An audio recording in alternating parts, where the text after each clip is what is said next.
Assalamualaikum warahmatullahi wabarakatuh.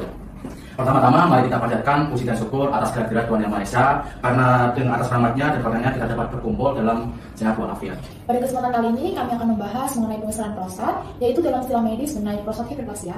Organ apakah prostat itu? Prostat merupakan kelenjar sistem reproduksi pria. Organ ini berdiameter 3-4 cm dan mengelilingi uretra di bawah kandung kemih. Fungsi dari prostat adalah menghasilkan cairan yang keluar bersama sperma saat ejakulasi. BPH atau pembesaran prostat jinak adalah kondisi di mana kelenjar prostat membesar dari ukuran normalnya. B untuk benign berarti jinak atau tidak kanker. P untuk prostat. H untuk hiperplasia berarti penambahan jumlah sel yang menyebabkan pembesaran organ. BPH dapat menyebabkan sumbatan pada saluran kemih yang mengganggu pengeluaran kencing sehingga menyebabkan sindrom saluran kemih bawah. Lalu apakah BPH merupakan kanker prostat? BPH bukan kanker prostat. BPH juga tidak menyebabkan kanker prostat. Namun gejala BPH dapat mirip dengan kanker prostat seperti sering buang air kecil dan gangguan berkemih lainnya. BPH merupakan pertumbuhan sel yang jinak pada prostat, sedangkan kanker prostat merupakan pertumbuhan sel yang tidak terkendali. Karena bukan merupakan kanker, BPH tidak menyebar dan tidak merusak jaringan lainnya.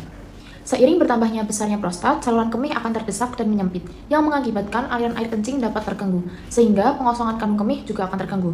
Gejala dari BPH antara lain yang pertama, urin sulit keluar di awal buang air kecil. Kemudian yang kedua, perlu mengejan saat buang air kecil. Yang ketiga, aliran urin lemah atau tersendat-sendat. Yang keempat, urin menetes di akhir buang air kecil. Yang kelima, buang air kecil terasa tidak tuntas. Yang keenam, buang air kecil di malam hari menjadi lebih sering. Dan yang terakhir yaitu besar atau inkontinensi urin. Gejala-gejala dari BPH tersebut menyebabkan perubahan kegiatan sehari-hari yang juga memengaruhi kualitas hidup. Antara lain, yang pertama, membatasi cairan sebelum tidur.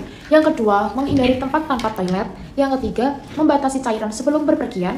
Yang keempat, tidak cukup tidur. Yang kelima, tidak dapat mengemudi lebih dari 2 jam. Dan yang terakhir, menghindari olahraga di luar ruangan. Lalu selanjutnya, apa saja faktor resiko BPH? Ada beberapa faktor yang dapat meningkatkan resiko seseorang terkena BPH, antara lain berusia di atas 60 tahun, kurang berolahraga, memiliki berat badan berlebih, menderita penyakit jantung ataupun diabetes, rutin mengkonsumsi obat hipertensi seperti beta blocker, memiliki keluarga yang mengalami gangguan prostat. Lalu selanjutnya, bagaimana penanganan BPH tersebut? Penanganan BPH bisa dilakukan dengan 3 prosedur.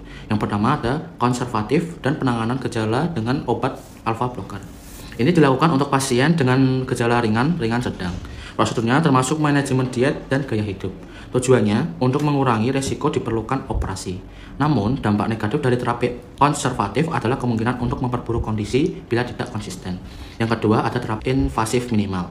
Beberapa pilihan terapi invasif minimal antara lain TAM, yaitu transurethral microwave therapy. Prosedur ini melibatkan penggunaan antena gelombang mikro yang dipasang pada kateter uretra untuk memanaskan prostat.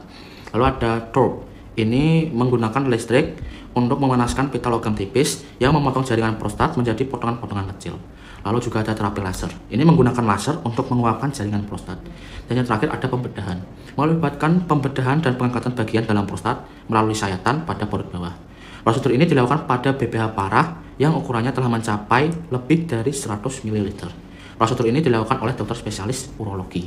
Baiklah, apa yang ingin ditanyakan atau disampaikan? Jika sudah terkena BPH, apa saja perubahan gaya hidup yang dianjurkan bagi penderita BPH? Perubahan gaya hidup bisa sangat membantu mengurangi gejala BPH dan mencegah kondisi memperburuk. Berikut beberapa tips yang dianjurkan. Pertama, batasi konsumsi cairan di malam hari.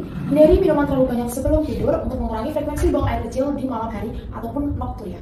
Yang kedua, hindari kafein dan alkohol. Keduanya bersifat diuretik atau memicu buang air kecil dan bisa mengiritasi kandungan kemih. Kemudian yang ketiga, kurangi makanan pedas dan asam. Makanan ini bisa memperburuk iritasi kandungan kemih pada sebagian orang. Dan yang keempat, rutin berolahraga. Aktivitas fisik ringan hingga sedang seperti jalan cepat, berenang ataupun bersepeda bisa membantu memperbaiki fungsi kandung kemih dan mengontrol berat badan. Dan yang selanjutnya ada hindari menahan buang air kecil terlalu lama. Menahan terlalu sering bisa melemahkan otot kandung kemih. Dan selanjutnya ada latih kebiasaan buang air kecil teratur. Coba buang air kecil setiap 3-4 jam, bahkan jika tidak merasa sangat kebelet. Lalu yang selanjutnya ada jaga berat badan ideal. Obesitas ini bisa memperparah gejala BPH.